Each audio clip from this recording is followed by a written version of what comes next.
I was hanging out with Duco at the Tripleshot Saloon. We were sitting there a-chatting, it was long about high noon, when little buddy stumbled in from out in the street. In surprise we looked at him, his face white as a sheet. Little buddy trembled, then he started to speak, and these are the words he said to Tuco and me. He said, "There is an outlaw band out there in the street. I know who they are, and they are after me. If I face them alone, I sure enough will die. So won't you help me out?" Little buddy cried, little buddy cried, little buddy cried.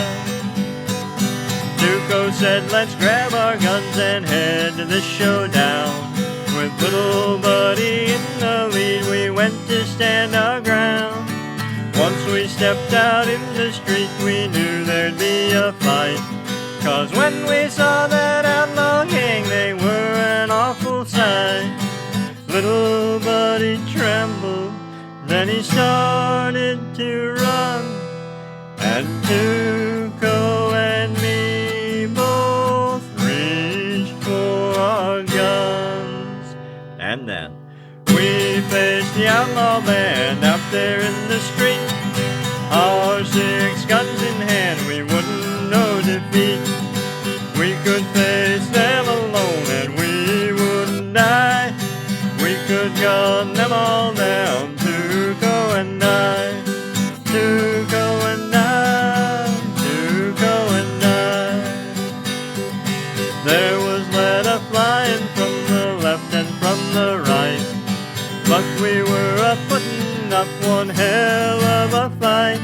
The outlaws kept on coming, we're surrounded on all sides.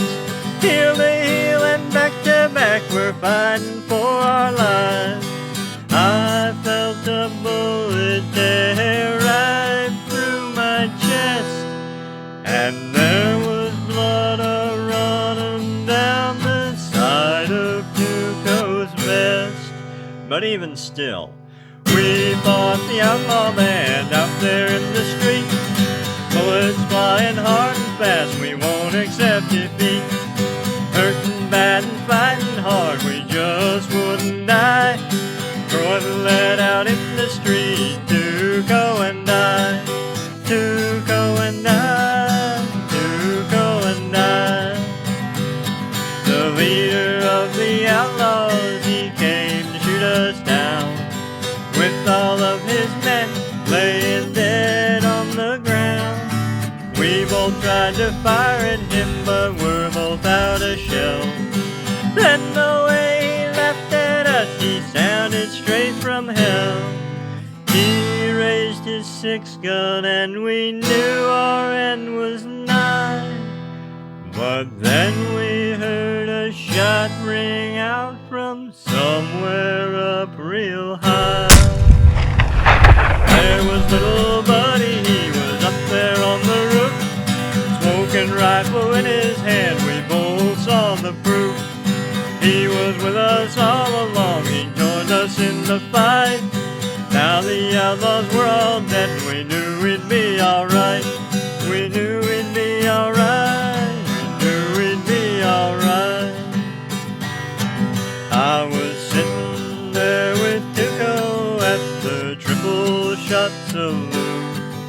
We were sitting there a-patching up our bullet hole wounds.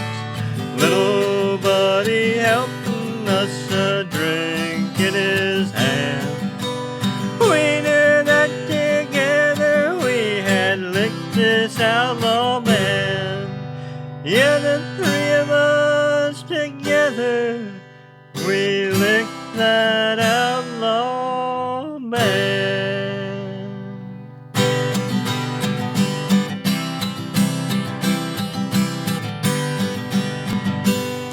Well, listen, we hope you enjoyed that video, but stay tuned because we're going to talk about the custom shoulder holster rigs made by Alan, the Arizona Kid.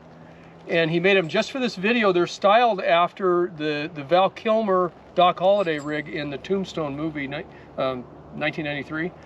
And so, why don't you tell us a little bit about how these rigs are designed? And well, it all started when we were going to make this video, and you said it would be a great idea for us to have two guns. And I said, well, how about a Doc Holliday style shoulder holster? And you obviously were all for that idea.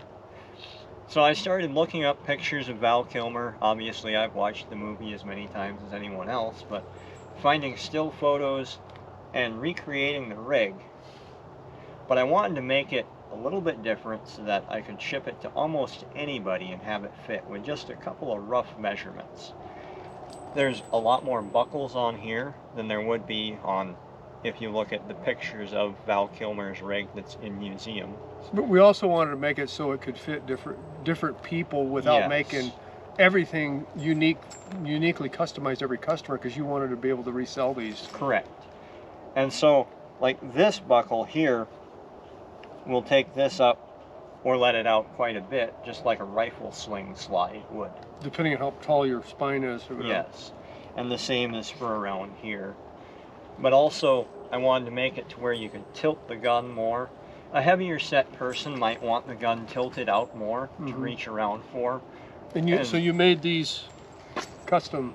Yes, so you can see on here that there's different slots that these straps can be adjusted to. This pivots here. Because you can put it almost horizontal. Just about, yes.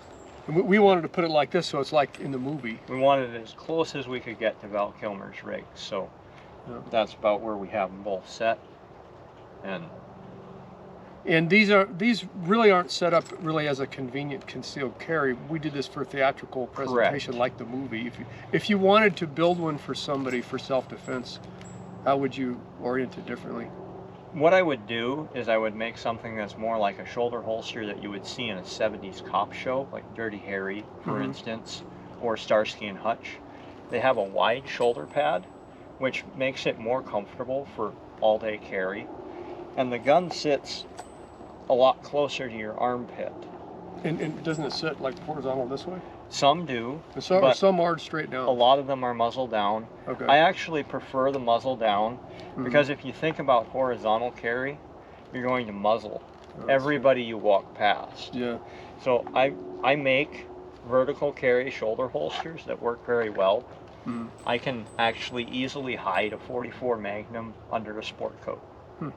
So they work very well, and they don't have this strap. They have the one loop around each arm, right? Correct. And then the strap across the back. Yes, and that works very well for concealed carry. These were more theatrically designed so that you would see the gun in the movies, and also I think it would work well, especially in like Doc Holliday's situation where you're sitting gambling and you want to get to your gun quickly. A sidearm is going to be down under the table. It's going to be difficult to get to. Yeah, I noticed that you got this adjusted so that it holds the gun securely. It's not coming out, but when I want to bring it out, I can. And how do you achieve that nice fit? It's a very fine line, and it has to do with how I wet form the holsters, and it's going to vary a little bit from holster to holster just because of the nature of leather, and also I found that different guns have slightly different sized frames. And so it's a really technical and difficult thing to achieve, but I can achieve that for a Pieta Great Western 2 with reliable success. Like my you could do other models too, right? But you just got to know what gun they have, or no, not really. Because I personally own Great Western 2s, and I don't own any Ubertis, I don't own any Colts, and I've found that the holster molds that you can buy are not always precise to a gun. Okay. You could do the Vaquero though, can you? Yes, okay. I can do Vaqueros because I have Vaqueros. Okay. So. All right, and then about how much would a custom rig like this cost? It would depend on how fancy or how plain somebody wanted the rig. I would say probably between $500 and $650. Okay. You can see that mine has got a lot of tooling on it, which that intricate tooling takes a lot of time. Yeah. And I have about 6 hours of just tooling into this holster. Which was this one? Is just that one's just plain which and is what simple. I like. Yep. Yeah. Those are easy and quick. Yeah. And you also, of course, if you people have been watching the channel, you'll understand that he made the gunfighter rig for me, the Paladin rig that I wore last March in a video. And so you do these too. You do regular speed rigs. Yes. Every holster that I wear on my channel is one that I've made. I've never bought a Western rig, and this holster is one of my more recent creations. That's one that you can thumb cock, right? Yes. Let's do a close-up on that. This particular holster, I have a blank deflector on the bottom. That won't help with live ammunition. It's only made out of 10 gauge mild steel, but it will deflect a wax bullet or a blank away from your leg. The removable hammer tie, and you can see that this gun is unloaded. I've double checked it. It's unloaded. But you can see that cylinder freely turns, and yet the gun isn't sitting in a bucket holster loosely. I can wiggle the holster around on my body just by grabbing the gun. Yeah. There's no retention. If you turn this holster upside down, that gun will fall out. Yeah. But it doesn't wobble in there. It's actually nearly as, let me step in the frame for a second. It's nearly as solid as this holster, which doesn't have the cylinder turning ability. It fits tighter, but like this, it probably fits a little bit less than this, but not much. Yes. It's not wiggling around. It's not like a bucket holster that the gun just flops in there, and that's why it can freely turn. Right. It's held securely. Yes, I can walk at a brisk walk and even jog without the hammer tie on, and this gun will stay there within reason. Yeah. Let's show some close-ups. So this one would be a highly customized rig that you've tooled. Yes. And this would be a gunfighter style with a leg strap, so you can fast draw it very quickly. Yes. And you got a little bit of tooling on the around the belt too. Yes, they do. I've noticed your bullet loops fit just right. They hold the cartridges firmly, but they will come out. They're not too tight. They're not too loose. Yes, that's been a long learning process over the years of making gun belts, and it has to do with how you wet form the cartridge loops. It's got to be done just right. Yes. Or they'll tighten up as it dries. Let's show the shoulder holster. Tip around here into the sun so you can see. So that's the tool fancy version of the shoulder holster. And the buckles. Here are the buckles. Working still. You got that wide strap on the shoulder so it rides comfortably. Yep. And Val Kilmer's actually has a wide strap very similar to that. Yeah, as far as I could tell, these looked identical. You want to show mine real quick? Sure. Come around this way, we'll get sunlight on it. A little bit And farther then I'll back. turn in the sunlight.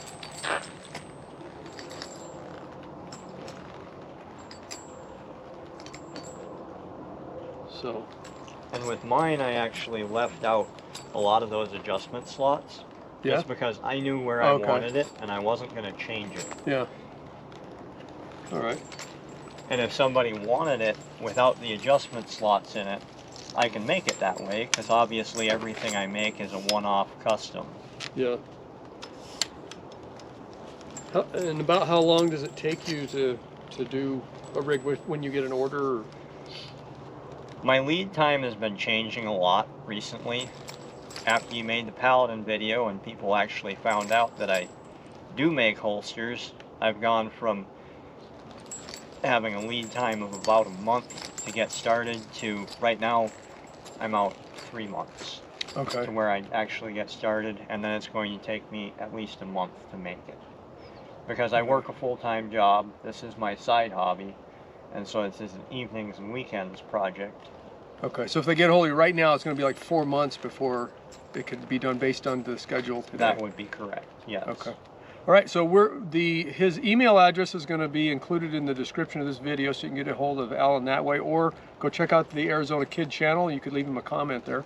But for business inquiries, use the email. Yeah, right? That would work well, yes. Alrighty, well listen guys, thanks for hanging in there and watching the video. If you want a really awesome leather rig, you know where to get it, and we'll see you on the next video.